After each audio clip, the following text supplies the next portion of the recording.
Hello again, everyone. Today we are going to talk about our adventure in a cruise port that frankly gets a little bit of a bad rap. That's Nassau in the Bahamas. But we found a way to spend a wonderful day there, have a great time, even when it was a record passenger day there, and we think you're really going to enjoy it. You're going to love it, friends. Welcome to Living Phase 2.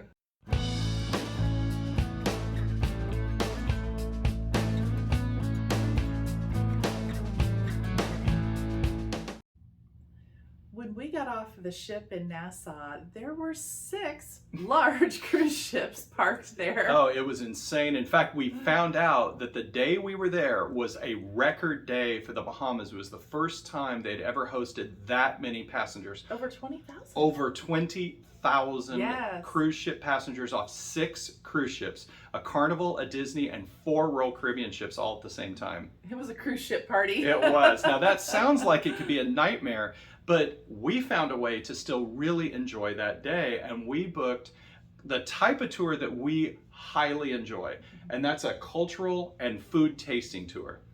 Before we take our cruises, we do our research to decide where we're going to go on our excursions. And as we've mentioned in other videos, we'll sometimes use third-party companies rather than booking directly through the cruise.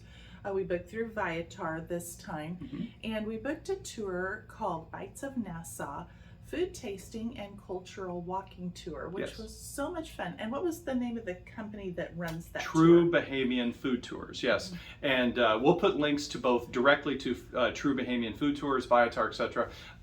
As Nancy mentioned, we use Viator this time.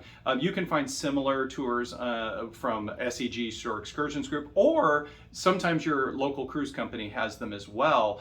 We just happened to find this one. It was only available at the time through Viator, and we've had very good luck with that. I guess to answer a question that we get quite often is, oh, aren't you worried about making it back to the ship on time? You know, that's the thing the cruise ships really push on their excursions.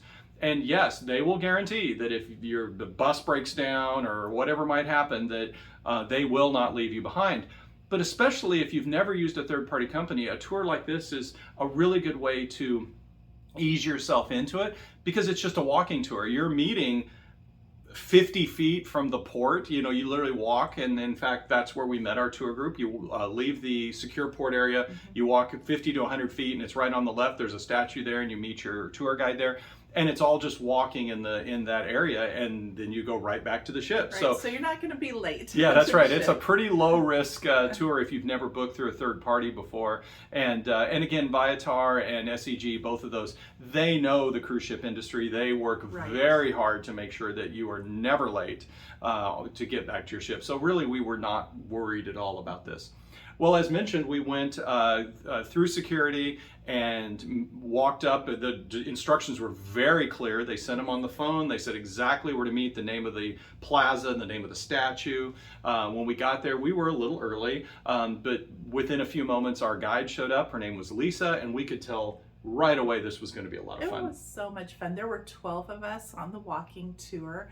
And as we walked along, she gave us so much history to the area, and she related so many things to her own family and her parents and her grandparents, and she just made it extremely interesting, and she's funny too, so It was a good time. Very engaging, made everyone relaxed, and just kind of made that little group of people a family as we walked along, and brought us into her home and how she cooks and what she does, and so tying food together with culture. I mean, obviously we love food. You've seen this on our channel before, and so this makes for a wonderful blending of experiences, because the culture of any place you go to is directly related to the food they eat. It is. Well, we made 6 stops, 6 different food stops, and the first was a full Bahamian meal that was Bahamian. Yeah, Bahamian meals. That's right. It was delicious. We had chicken and rice, plantains, some conch fritters. What else? A limeade, which is very commonly a very common drink amongst the Bahamian people. It's refreshing, and it's made with the key limes that grow in abundance there in the Bahamas. And then our second stop was actually at a Greek restaurant, because the Bahamians have a very long lasting relationship with the Greeks. So there's a lot of Greeks on the island there. And there we had a conch soup and pita Conch bread. chowder, I guess you'd say. Yeah, it was like a Manhattan chowder. Mm-hmm. That style, but made with conch. And right, very chunky and very good. Yeah, was really good. I guess we should talk about what is the conch if you're not familiar with it. The conch is a shelled mollusk that they harvest in abundance. It's actually a huge part of the Bahamian people's diet, and they make it in all kinds of different ways. So like the conch fritters that Nancy mentioned, it's chopped conch with a dough that's made into a little ball. I mean, you might look like a hush puppy, but it's got chopped up conch in it. And then the conch chowder, again, very much like a clam chowder. Instead of clams, it's got conch in it. Both were very, very good. Those shells, those are the big spirally shells that you hold up to your ear to listen to the ocean for inside the shells. Right, and even there, I thought it was great that Lisa related, well, they've got millions of these conch shells because of harvesting the conch, because it's such a big part of their diet. Well, they found all kinds of different ways, everything from making jewelry to it, to they grind it up and put it in their concrete, you know, to strengthen their concrete. So they're very, a lot of ingenuity goes into reusing everything from that creature once it's consumed. Now, our third stop was for chocolate. That's right. So we went to, so the Bahamians have started to produce some chocolates themselves, although, you know, Mexico is really more known for their chocolate. They've imported some plants there and they're starting to grow them in the Bahamas, but they actually do import the full pods and they dry, grind, process the chocolate there. And I thought it was very good. Yeah, we got to try dark chocolate, chocolate with caramel, and a white chocolate. Yes, yeah. Here's probably a good point to mention. Some tours, when you go on them, it feels like it's just going from gift shop to gift shop to gift shop, and it's like, who is this tour guide getting paid, you know, to take me to their shops? This was nothing like that. It wasn't. It wasn't. We were never pressured to purchase anything. Right, and in fact, to be honest, we didn't really even have an opportunity. No, there wasn't even time. You would think they're taking you to a chocolate shop. It's like, oh, here's a tasting, now go shop. We went into that shop. We went to a special area that was set aside. They brought us the chocolate on a plate. They talked about the process of how they make the chocolate, what they do, and then we went on to the next shop.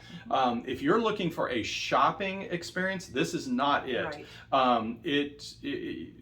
I really enjoyed that because I did not feel like it was just going from gift shop to gift shop. It was going from cultural and food experience to cultural and food experience, which is, I felt, made the very well worth our money.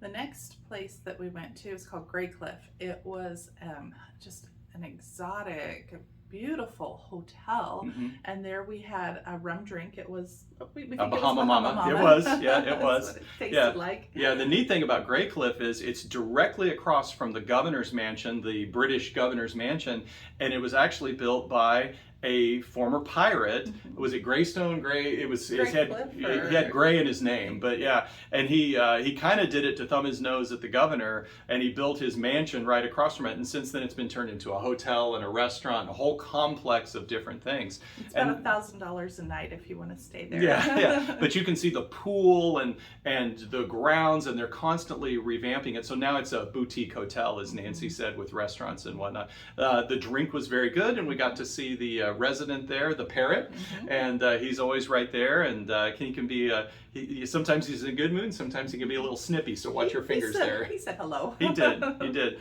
Oh, our fifth stop was almost across the street from there, and we had conch sliders that were quite good. Yeah, so you sat out on some little benches out front, very local place. So we went from some of the highest end places that you can go. We had local food, and we had kind of the dive bar kind of food, and the sliders were very good. Yeah. And one more thing I want to add is the conch fritters, the conch sliders, they had a special sauce to them.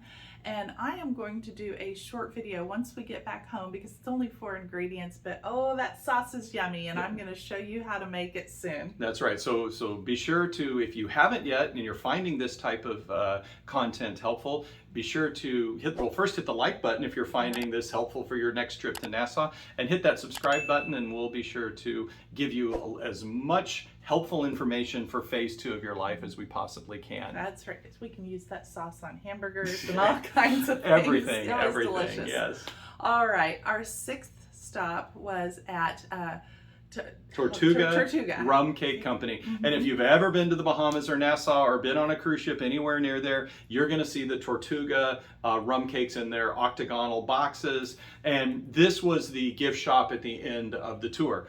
But I think it's important to note, no pressure. I mean, they took us in, they gave us a nice big sample of rum cake. It's not like the little tiny bites they give most of the tourists that walk by. Big sample of the rum cake, and they told us about it, how it's made.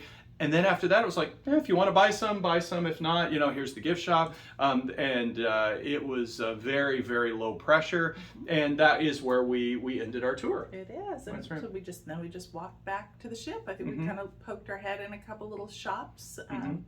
But the Tortuga Rum Company is maybe 2 blocks from the cruise ship port. Very close. A few little pro tips here.